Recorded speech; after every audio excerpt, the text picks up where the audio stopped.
Welcome back to The Vault. I'm Robin Wolfram. The subject we're going to talk about today is not a very comfortable one to discuss, but it's so important that you do, and that is preparing for your death. And joining me right now is MBT Senior Vice President of something, Anne Brandt. And tell me your title, Anne. Yes, I'm Senior Vice President of Human Resources and our Compliance Officer. Very good. You said it so much better than I ever could have. So we just recently went through this in my family, the loss of my mom a little over a year ago and my dad most recently a few months ago. What happens when somebody comes into MBT and they don't have a will in place? When someone comes in and they don't have that will, that will helps to guide what they need to do in the event of that death. And so without a will, it really delays that process. So they have to go to the courts and they have to have the executor appointed through the court system. So it really delays that opportunity in paying for funeral expenses, their bills that they're looking at, and it's such a hard time for that family. They've just gone through a loss, it's very stressful, they're trying to figure out finances, assets, and so being proactive and trying to be able to help them, really getting that will and getting some things in place will help. And it's really doing your loved ones a favor because they're already going through, like you said, so much on the back end. How early or how young is too young, or is there such a thing in order to have a will? Really, there isn't.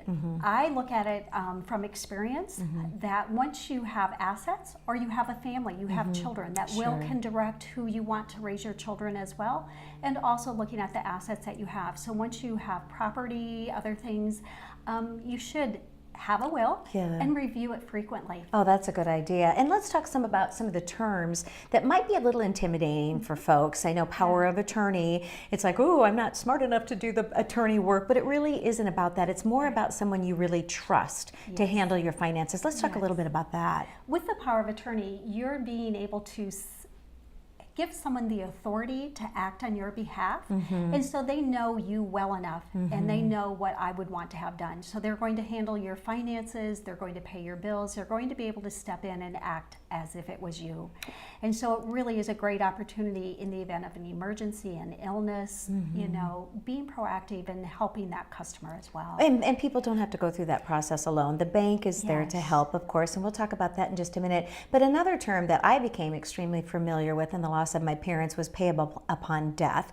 Let's just talk a little bit about that and define that a little more for us. So when a person looks at payable upon death, it's really a simple way of helping with their estate planning. So I've made that determination of who I want my money to go to upon my death, and I don't have to wait and go through the will and go through probate. So really, once that designation is made, you can come in and I can pay that. It helps a bank to be able to direct who gets your money, and you get to decide that before your death. Well, and in working with an attorney, that's important. We didn't with my mother and her loss, but we did with my father, and it was so much easier. But how do you partner up, MBT partner up with working with an attorney in this type of a situation? Absolutely. It takes a team.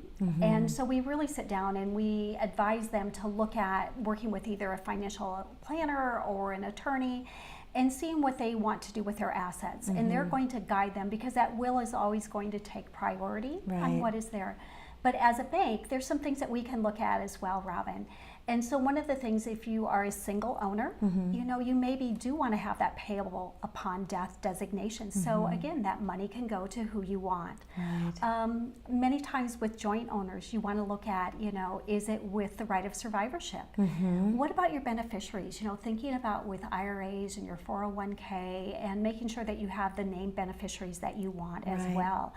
I think another one that comes in a lot is a safe deposit box. Many times they don't know where the keys are. And so being able to have that list for your family members and thinking about what you can do to help them, being proactive.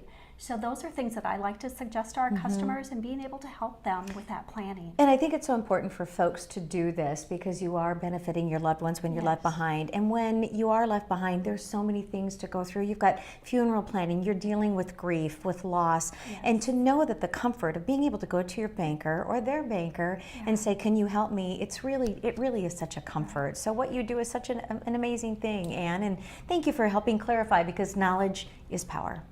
And it's important to remember that MBT Bank does not offer legal advice. It's important to contact your attorney. Thanks for watching The Vault.